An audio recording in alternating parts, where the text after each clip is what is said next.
Nunca imaginé que acabaría encerrada en el baño de un restaurante japonés de Chamberí con las manos temblándome y el corazón como un tambor roto. No por una infidelidad, no aún, sino porque acababa de ver al hombre con el que me acostaba, besando a otra. Sí. Irónico, ¿verdad? Estar engañando a tu marido y aún así sentirte traicionada. Ridículo. Pero eso fue el principio del derrumbe. No del derrumbe del matrimonio, eso ya venía en ruinas desde antes, sino de mi propia autoimagen. Ahí fue cuando empecé a entender que todo lo que estaba haciendo no tenía nada que ver con amor. Ni con justicia. Ni con libertad. Era otra cosa. Una cosa mucho más sucia. Estábamos celebrando el cumpleaños de una amiga de Adrián. Habíamos ido al sitio que ella eligió, un lugar moderno, muy de fusión Tokio-Madrid, con luces tenues y camareros vestidos como si fueran DJS. Yo ya me sentía incómoda porque no conocía a nadie de la mesa, solo a Adrián, que llevaba toda la cena hablando con un arquitecto calvo sobre no sé qué urbanismo táctico, sin mirarme ni una vez. Pedí una copa más de vino. Luego otra.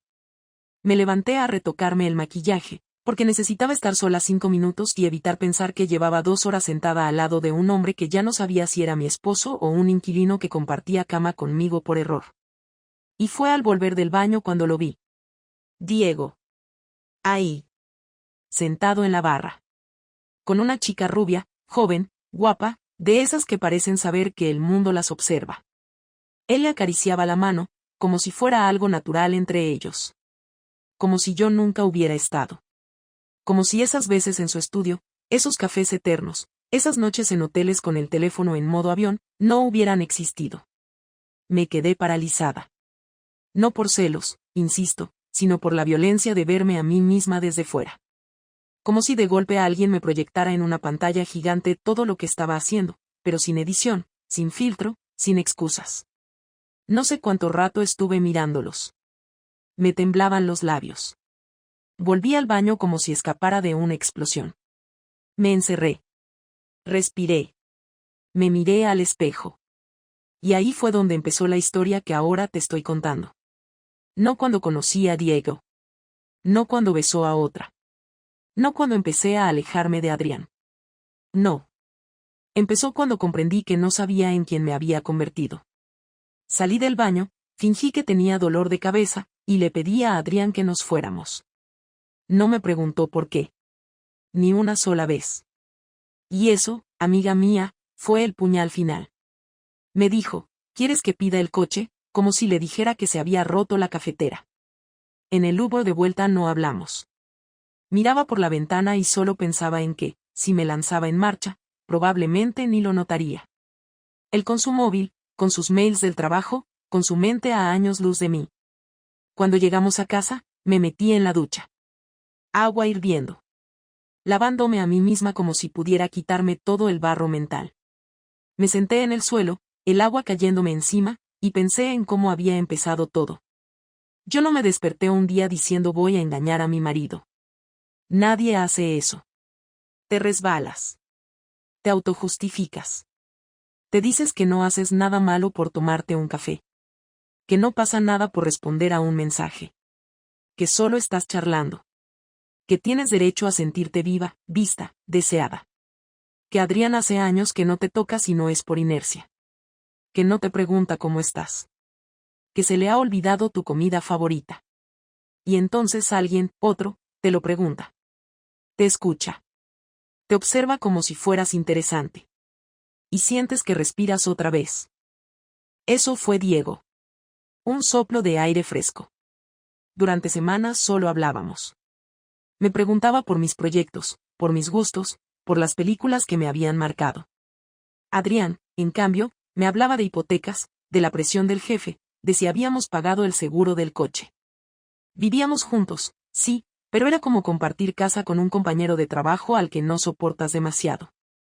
Y lo peor, no era culpa suya del todo. Habíamos dejado morir el interés poco a poco, sin peleas, sin gritos, sin infidelidades, hasta que yo rompí esa tregua silenciosa. La primera vez que estuve con Diego fue una tarde de martes. No un sábado épico. No una noche loca. Un puto martes. Habíamos comido en su estudio. Él tenía una sesión de fotos a las 5. Nos besamos. Fue suave, sin urgencia. Y luego todo fue muy sencillo. No hubo lucha. No hubo drama. Nos quitamos la ropa como si ya lo hubiéramos hecho 1000 veces.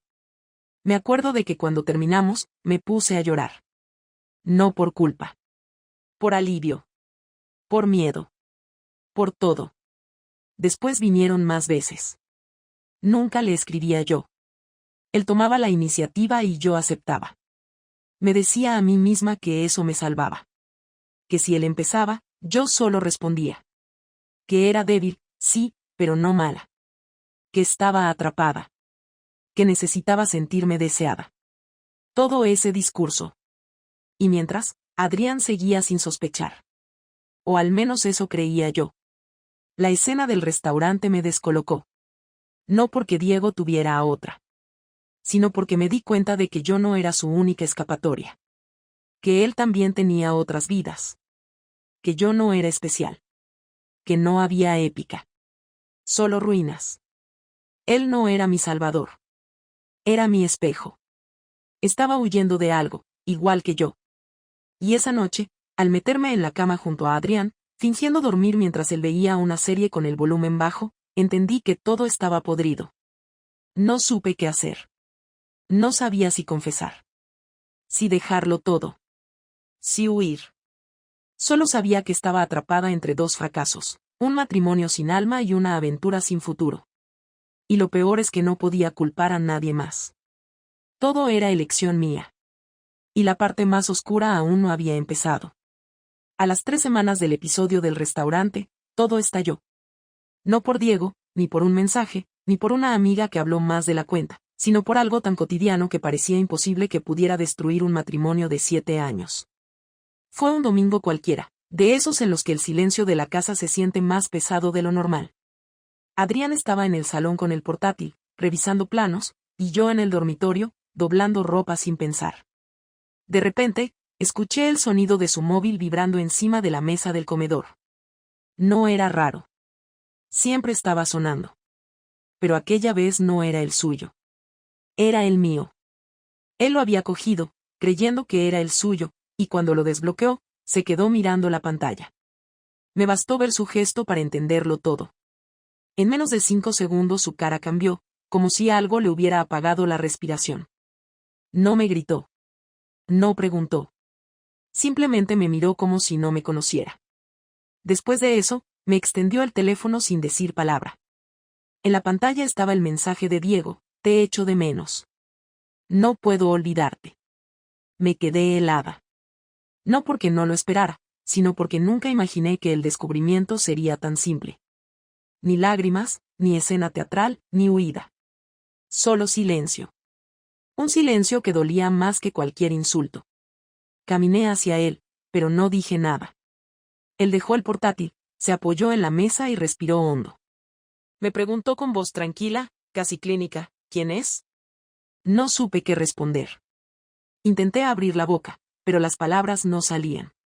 Y entonces lo repitió, con un tono que ya no era tranquilo, sino cargado de una calma que da miedo. ¿Quién es, Elena? Le dije la verdad. No toda, pero sí el nombre. Un fotógrafo. Se echó hacia atrás, como si esa palabra le hubiera golpeado en el pecho.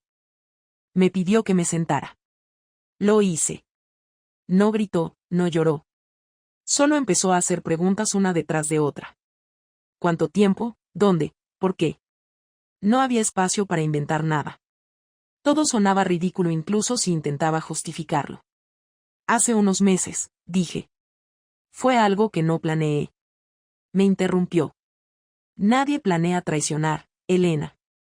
Su voz no era fría, era peor, era racional, como si estuviera diseccionando algo muerto. Intenté explicarle lo que ni yo entendía.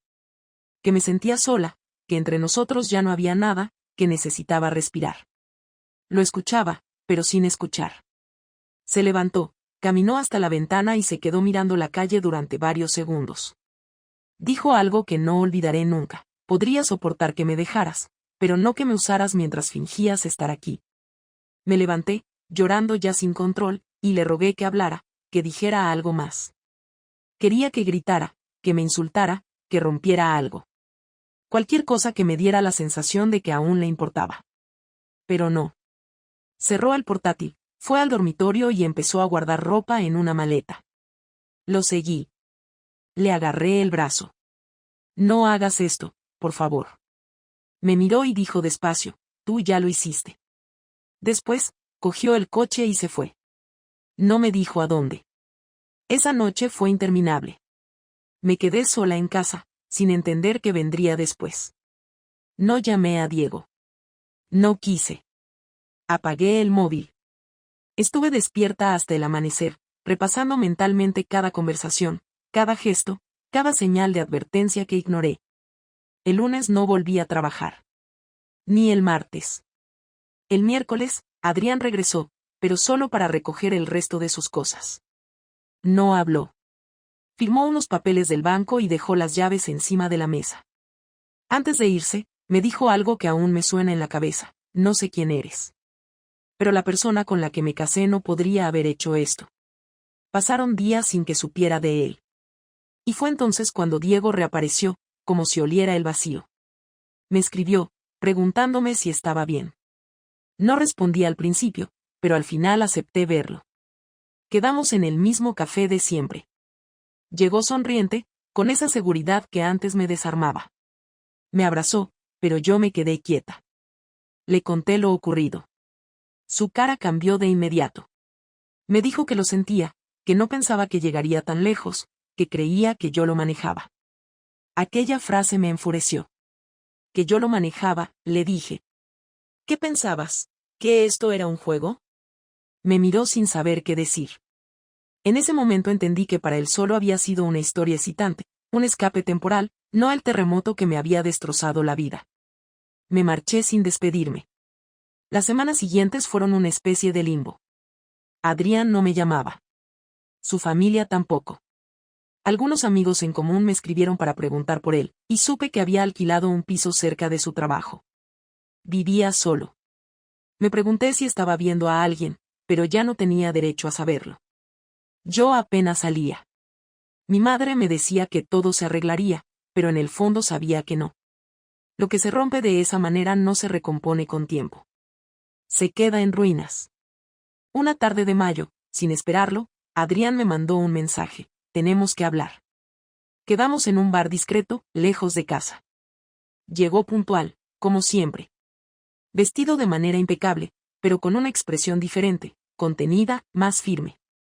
Se sentó y pidió un café. Yo temblaba.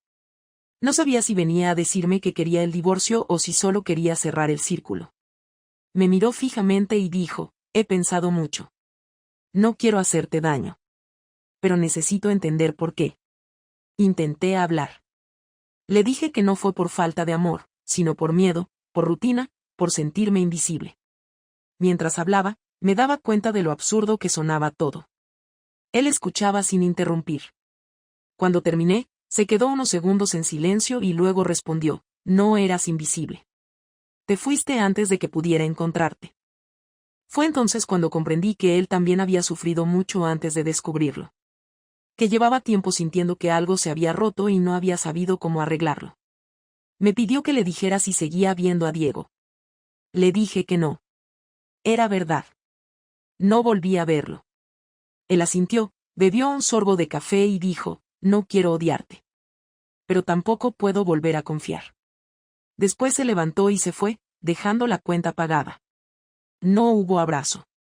No hubo despedida. Solo la certeza de que algo se había cerrado definitivamente. Aquella noche volví a casa y lo encontré todo igual, pero distinto. Las paredes parecían más grandes, los muebles más fríos. El olor de su colonia aún estaba en la almohada. Me senté en la cama y me quedé mirando las luces del edificio de enfrente. Pensé en lo fácil que es destruir algo que lleva años construyéndose. En lo ingenuo que había sido pensar que una aventura podía devolverme la vida. Lo único que me devolvió fue el reflejo de lo que no quería ser. Los días siguientes fueron de pura inercia. Me levantaba, trabajaba, comía lo mínimo y volvía a dormir. No lloraba. Ya no quedaban lágrimas. Solo cansancio. Cansancio de mí, de mis decisiones, de mis errores. Intenté escribirle una carta, pero la rompí antes de terminarla. No había nada que pudiera decirle que cambiara lo que había hecho. Lo único que podía ofrecerle era distancia. Así que empaqué mis cosas, llamé a una amiga en Barcelona y me fui a quedarme con ella unas semanas. Necesitaba respirar lejos de todo. Desde allí lo vi todo con más claridad. No fui una víctima. Fui cobarde. En vez de enfrentar lo que no funcionaba, busqué un atajo. Y los atajos, tarde o temprano, se pagan. Lo que no sabía entonces era que Adrián no había terminado conmigo del todo. Lo que vino después fue mucho peor. No porque me gritara, ni porque me humillara. Su venganza fue tan precisa que aún me cuesta contarlo sin temblar. Pero eso pertenece a la siguiente parte. El día que Adrián me vengó empezó como cualquier otro. No hubo llamadas, ni amenazas, ni mensajes previos. Simplemente un correo electrónico que llegó a las 9 de la mañana, mientras desayunaba. Era de la agencia con la que trabajaba de forma independiente desde hacía 3 años. Me informaban que no seguirían colaborando conmigo. No daban explicaciones, solo una frase: hemos decidido prescindir de tus servicios con efecto inmediato. Me quedé mirando la pantalla varios minutos sin entender. Tenía proyectos en curso, contratos firmados y plazos que cumplir. Intenté llamar a Daniel, el coordinador con el que siempre trataba, pero no contestó. Envié un mensaje. Silencio. Abrí el correo una y otra vez, buscando una razón. Nada. Minutos después, llegó otro correo, esta vez de una cliente habitual. Siento lo ocurrido, espero que puedas aclararlo pronto. Algo no cuadraba. Llamé a mi amiga Inés, le conté lo que pasaba, y su respuesta fue seca. ¿No te enteraste? Le pedí que explicara. Han enviado un correo desde tu cuenta a todos los contactos del estudio. Hay un PDF con capturas de tus mensajes con Diego. No recuerdo haber respirado durante varios segundos. Me levanté de golpe, abrí el ordenador y vi la bandeja de salida. Ahí estaban, más de 40 correos enviados desde mi dirección profesional, con un archivo adjunto que llevaba mi nombre. El asunto era: así trabaja Elena Martín. Lo abrí con las manos temblando. Dentro había capturas de conversaciones de WhatsApp, fechas, incluso una foto mía en el estudio de Diego. Todo perfectamente ordenado, sin insultos, sin comentarios, solo datos. Ninguna mentira. La exactitud era lo que más dolía. Lo que más humillaba. No había forma de decir que era falso. No había hackeo, no había montaje. Era una exposición quirúrgica de mi doble vida. Me quedé paralizada. No sabía cómo había accedido a mis cuentas.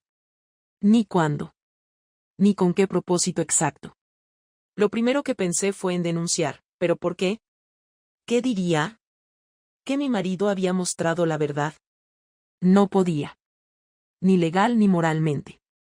Lo único que podía hacer era asumirlo. Apagué el ordenador y me quedé mirando el suelo. No sentí rabia. Sentí algo peor, un vacío absoluto. Esa mañana perdí clientes, reputación, dinero y, sobre todo, la poca dignidad que aún creía conservar. Inés vino a casa esa tarde. Me encontró sentada en el sofá, con la mirada fija en la pared. No sabía qué decirme. Me dejó comida, me abrazó y dijo: él te ha destruido con la misma calma con la que vivía contigo. Esa frase se me clavó en la cabeza.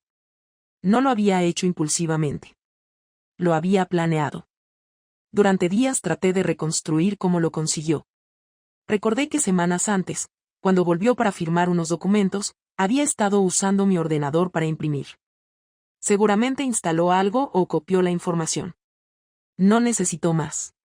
No me insultó. No me buscó. Simplemente me borró del mapa profesional y social. Nadie quería contratar a una diseñadora que aparecía en chats de amantes, con fechas cruzadas entre reuniones y sesiones de trabajo. En ese mundo pequeño, las cosas corren rápido. En menos de una semana, ya todos sabían algo. Nadie te dice nada directamente, pero las miradas lo dicen todo. Decidí escribirle. Le mandé un mensaje breve: ¿fuiste tú? Me respondió al día siguiente: sí. Nada más. Lo llamé. No contestó. Le volví a escribir: ¿por qué hiciste esto? respondió, tenía que equilibrar las cosas. No supe qué significaba exactamente. Le pedí que habláramos en persona. Me citó en un parque cercano al piso donde vivíamos antes. Llegué puntual. Estaba sentado en un banco, con la misma serenidad de siempre. No había odio en su mirada, solo una frialdad que asustaba más que cualquier rabia. Me senté frente a él. No hubo saludo. Le dije que había perdido todo. Contestó, no todo. Sigues teniendo tu versión de la historia. Le pregunté si se sentía mejor. Me miró y dijo, no se trata de sentirme mejor. Se trata de que entiendas lo que es perder el control de tu propia vida. Me quedé sin palabras. Le dije que me había humillado públicamente. Que eso era cruel. Me respondió, tú me humillaste primero, solo que lo hiciste en privado. Yo no sé fingir discreción cuando alguien me destruye. Intenté hacerle entender que lo que había hecho era desproporcionado, pero se levantó y me dijo antes de irse, la diferencia es que tú elegiste mentir. Yo elegí mostrar la verdad. Y se fue caminando, sin mirar atrás. Esa noche fue la peor de todas. No porque me sintiera víctima, sino porque entendí que no había forma de limpiar aquello. No se puede borrar una imagen una vez que ha circulado. No se puede pedir que la gente olvide. Intenté dormir, pero cada vez que cerraba los ojos, veía su cara al decir mostrar la verdad. En algún lugar de mí, sabía que tenía razón. Que lo había llevado a ese punto. Pero eso no hacía menos devastador el resultado. Durante los días siguientes, intenté recuperar algo de control. Cambié contraseñas, cerré cuentas, eliminé perfiles. Pero era inútil. Todo lo que había sido mi trabajo estaba contaminado. Los clientes no volvían a responder. Algunos amigos me bloquearon. Otros fingían no saber nada. Solo Inés seguía viniendo, aunque ya no sabía cómo ayudarme. Un viernes me dijo, tienes que salir de Madrid. Aquí no vas a poder empezar de cero. Lo pensé seriamente. Pero antes de irme, necesitaba cerrar algo con Adrián. No podía quedarme con esa conversación suspendida. Lo busqué durante días. No respondía llamadas. Al final, su hermano me dijo que estaba trabajando en un proyecto en Sevilla. Cogí un tren. No sabía qué esperaba. No quería pedir perdón ni pelear. Quería entender si él había terminado conmigo o si todavía quedaba algo que pudiera salvar, aunque fuera el respeto. Llegué al edificio donde trabajaba y esperé fuera. Lo vi salir a las 6:30, con traje, hablando por teléfono. Cuando me vio, se detuvo. Colgó. Me miró sin sorpresa. Me preguntó, ¿qué haces aquí? Le dije que necesitaba hablar. Suspiró, miró el reloj, y aceptó. Caminamos hasta un bar cercano. Durante la conversación, no hubo gritos ni reproches. Le dije que había entendido lo que había hecho y que no tenía derecho a reprocharle nada. Solo quería saber si alguna vez me perdonaría. Me miró largo rato antes de responder. No lo sé, Elena. No sé si el perdón sirve para algo cuando ya no queda nada que proteger.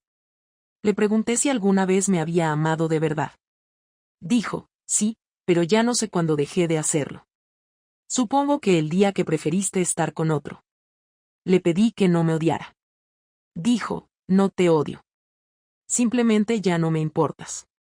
Esa frase me golpeó más que cualquier venganza. Fue más definitiva que todo lo anterior. Nos quedamos unos minutos en silencio.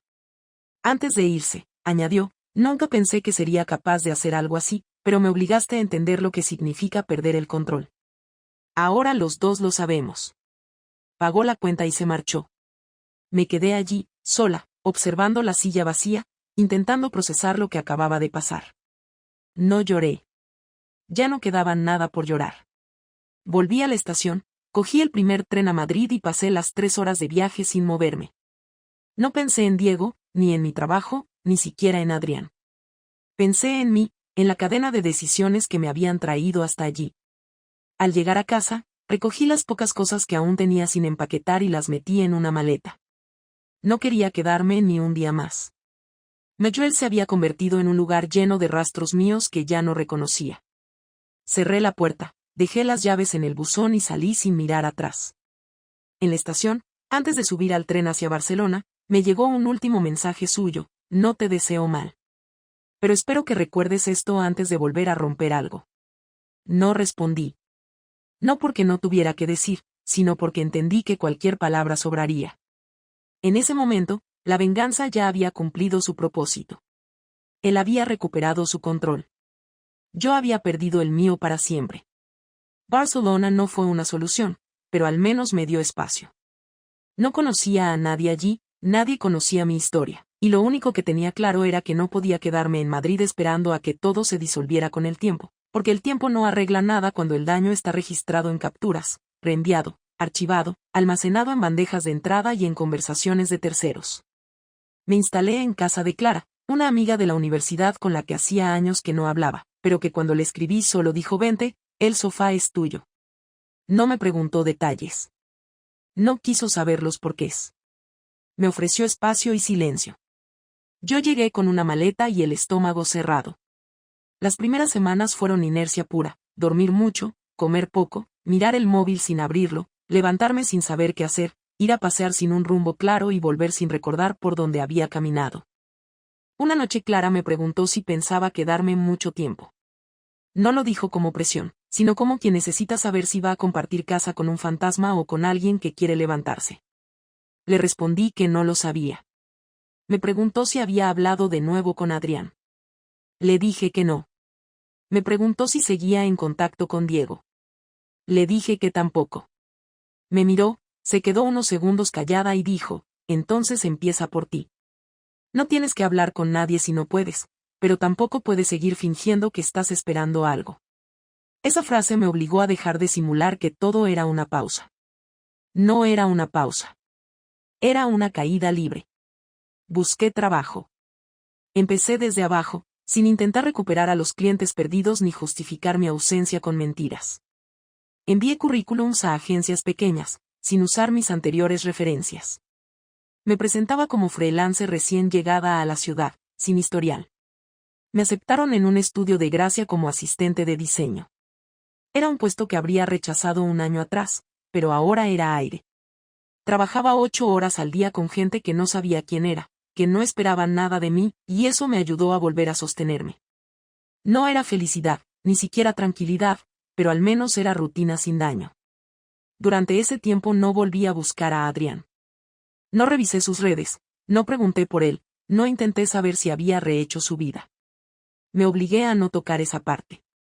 No por respeto, sino porque sabía que cualquier intento de acercamiento sería interpretado como una provocación. Él ya había tomado su decisión. Yo ya había vivido las consecuencias.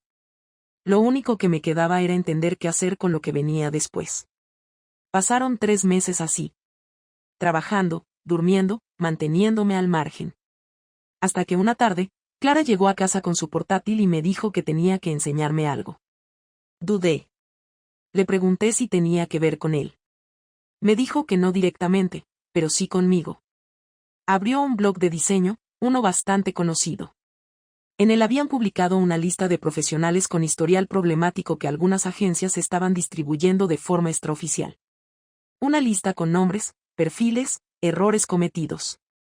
No decía mi nombre completo, pero sí mis iniciales, ciudad anterior y un extracto que hablaba de relaciones personales interfiriendo con compromisos profesionales junto a una referencia a un PDF filtrado. Era obvio. Era mío. No pude respirar.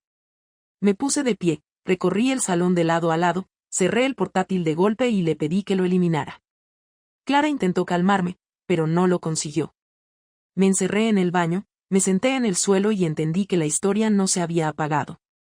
Seguía ahí, como una sombra. No dormí esa noche. A las 5 de la mañana encendí el móvil y le escribí a Adrián. Le pregunté si había tenido algo que ver con esa publicación. Me respondió en menos de un minuto: no. Yo ya terminé contigo. Le pregunté si sabía quién podía estar detrás. Me dijo que no y añadió: no tengo interés en seguir haciendo daño. Le creí. No había nada en su respuesta que sonara como una amenaza. Lo sentí real, definitivo. Él ya no estaba ahí. Él ya no tenía ningún interés en lo que me pasara. Y esa indiferencia fue lo que más me golpeó. Volví al estudio esa mañana sin dormir, con el estómago revuelto. Me encerré en mi trabajo como única forma de no pensar. Pasaron semanas sin sobresaltos. La vida parecía estar tomando forma otra vez. Una tarde, uno de los directores me pidió que colaborara en una presentación importante. Me lo tomé como una señal de confianza. Era la primera vez en meses que alguien me daba una responsabilidad seria. Lo preparé durante días. Y justo una hora antes de enviarlo, recibí un correo del cliente pidiendo que me retiraran del proyecto. No daba motivos.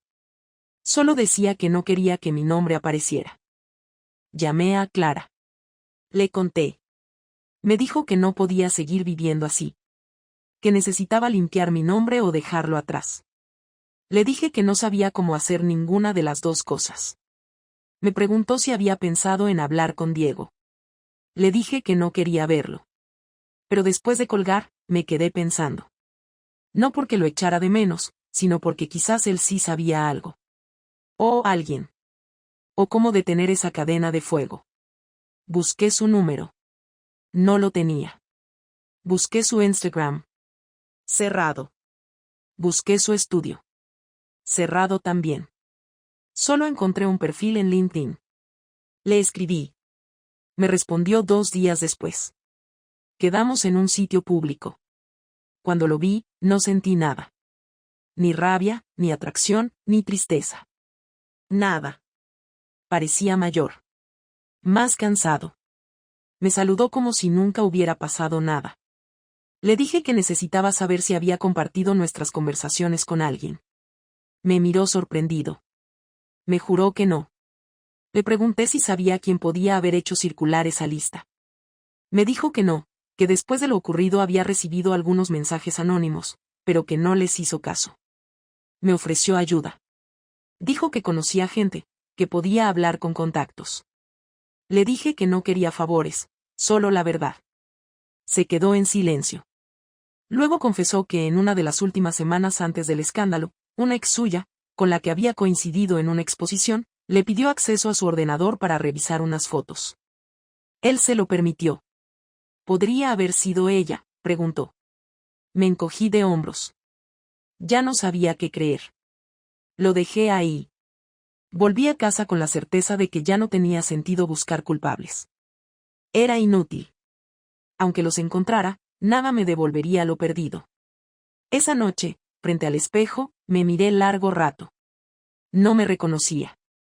No por el físico, sino por la expresión.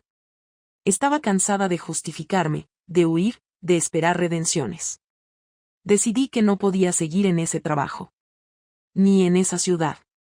Ni en ese estado. Llamé a Clara, le agradecí todo, y le dije que me iba. No sabía a dónde. Solo sabía que tenía que irme. Reservé un billete de tren para el norte. Gijón, sin motivo especial.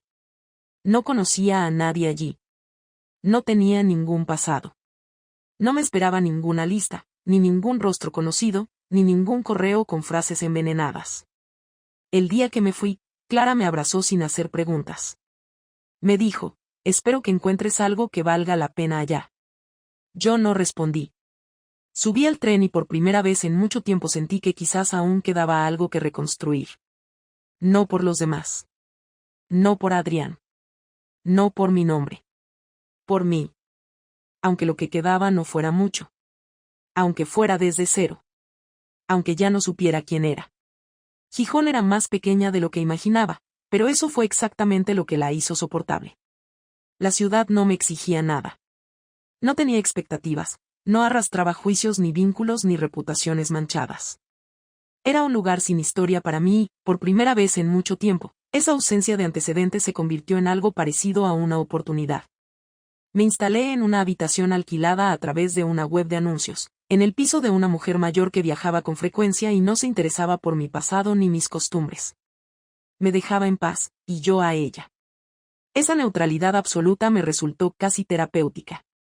Salía a caminar todos los días, sin rumbo, sin reloj, y cada vez que pasaba por una librería o una cafetería donde no conocía a nadie, pensaba en lo lejos que había quedado Madrid, no solo en kilómetros, sino en todo lo demás.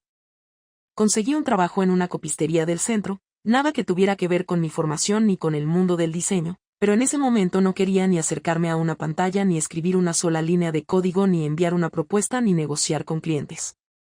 Solo quería hacer cosas mecánicas, tareas que empezaban y terminaban en el mismo instante, sin consecuencias ni decisiones. Imprimía documentos, plastificaba currículums, ayudaba a estudiantes perdidos con tesis mal maquetadas, y durante 8 horas al día no pensaba en lo que había sido mi vida anterior.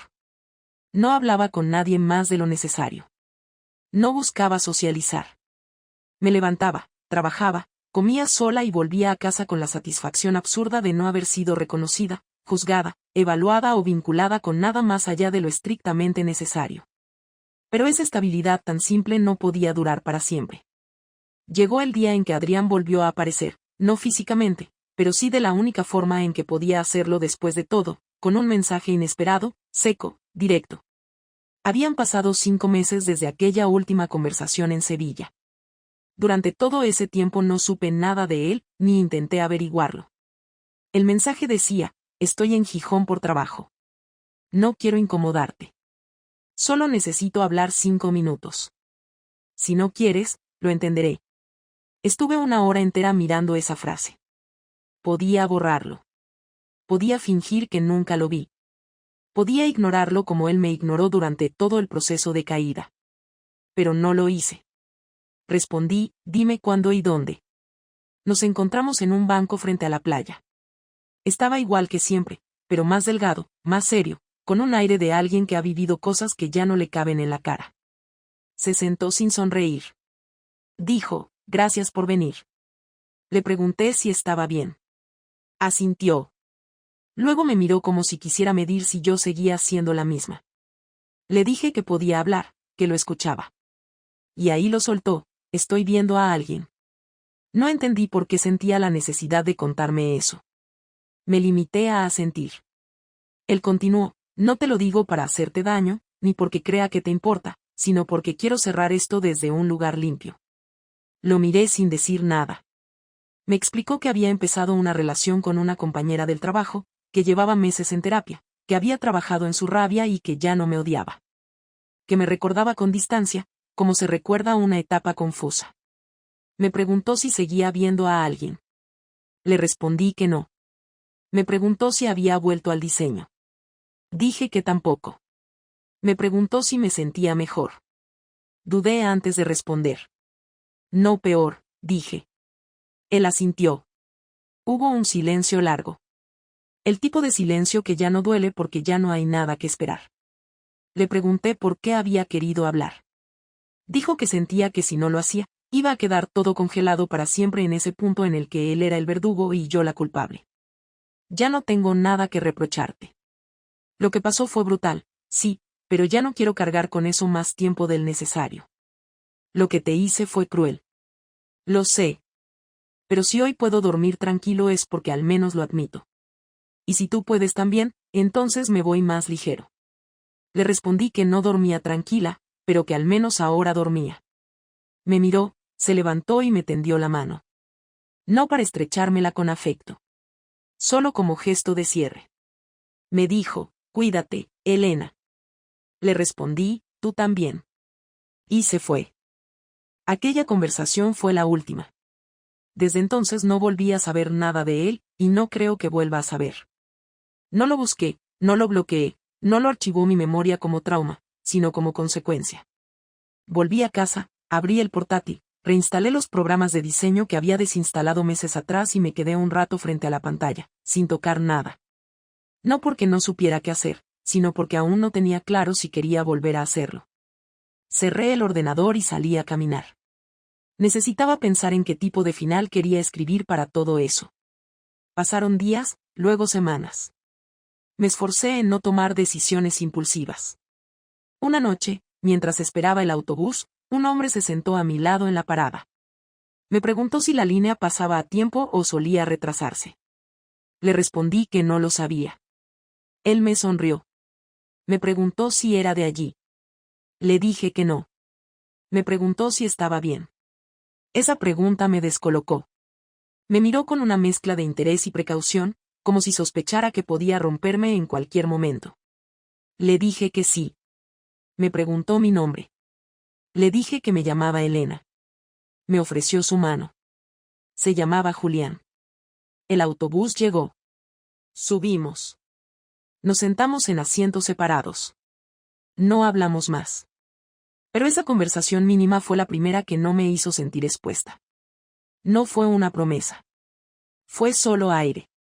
Esa misma noche, al llegar al piso, me senté a escribir una lista. No de propósitos, ni de metas, ni de cosas que quería olvidar. Solo una lista de lo que aún conservaba: mi salud, mi tiempo, mi capacidad de trabajar, un lugar donde dormir, una ciudad donde no era nadie, la posibilidad de decidir. No era mucho. Pero era algo.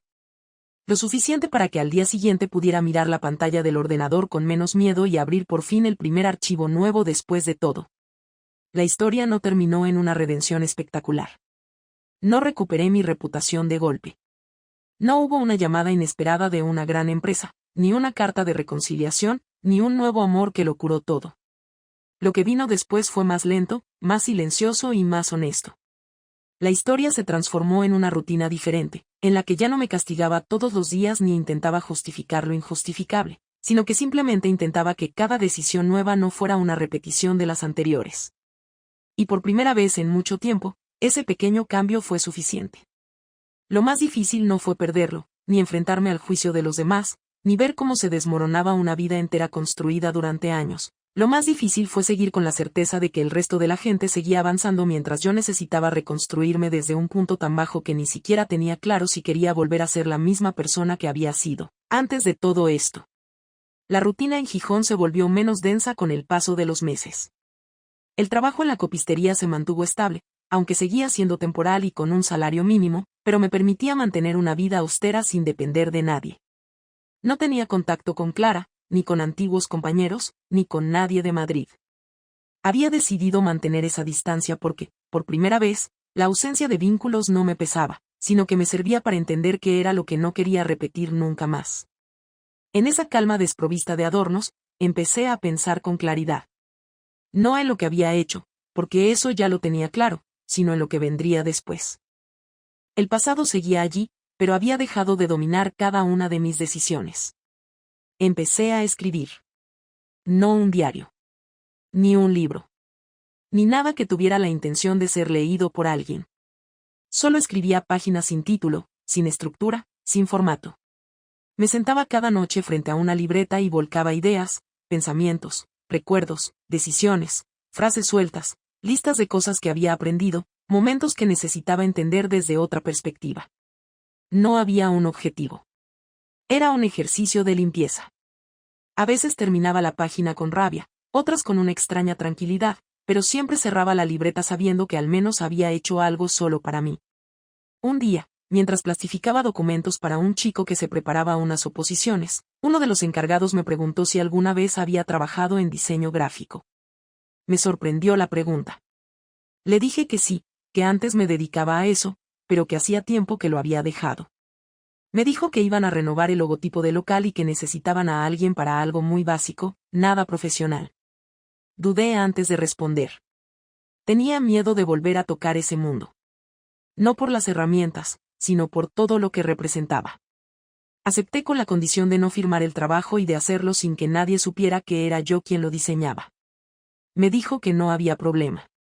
Trabajé en el nuevo diseño durante 3 noches. Lo entregué. Les gustó. Lo colocaron en la entrada. Nadie sabía que era mío, y por alguna razón, eso fue suficiente.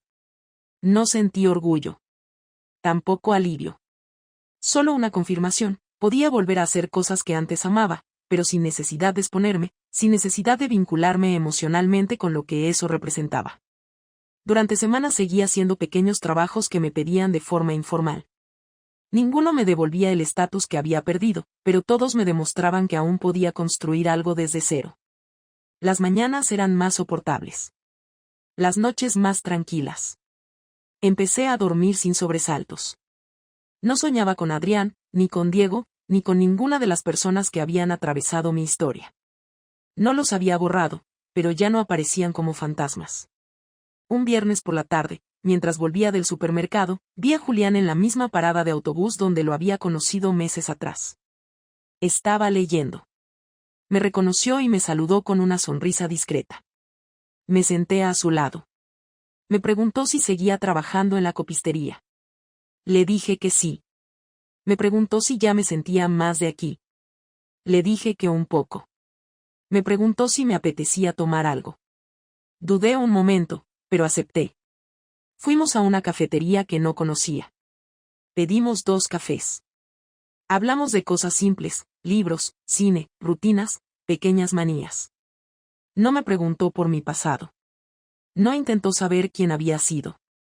Y esa ausencia de curiosidad específica fue exactamente lo que necesitaba.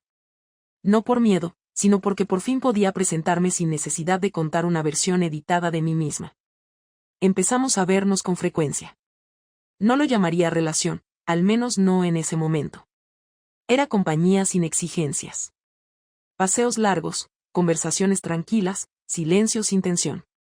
Julián tenía su vida resuelta, pero no era arrogante con eso. Nunca me preguntó por qué había llegado a Gijón ni por qué evitaba hablar de lo que hacía antes. Supo respetar ese límite con una naturalidad que no necesitaba explicaciones. Pasaron semanas, luego meses. Poco a poco, me fui dando cuenta de que ya no era la misma persona que había llegado a esa ciudad cargando culpas, venganzas y castigos sociales. Había dejado de mirar todo como una consecuencia. Un día, decidí enviar un correo a una antigua compañera de Madrid. Le conté dónde estaba, qué hacía, cómo había logrado mantenerme a flote. No buscaba redención. Solo quería cerrar círculos abiertos. Me respondió 2 días después. Me dijo que se alegraba de saber de mí, que todo el asunto del PDF había sido un escándalo breve, que después nadie volvió a hablar del tema, que muchas cosas cambiaron y que incluso el blog que publicó esa lista había sido denunciado por difamación. No me ofreció trabajo ni contactos. Solo me dijo que si alguna vez volvía a Madrid, podía escribirme. Cerré ese correo sin resentimiento. Era el último mensaje que necesitaba para confirmar que el daño se había convertido en cicatriz. Decidí dejar la copistería. No porque estuviera mal, sino porque ya no la necesitaba.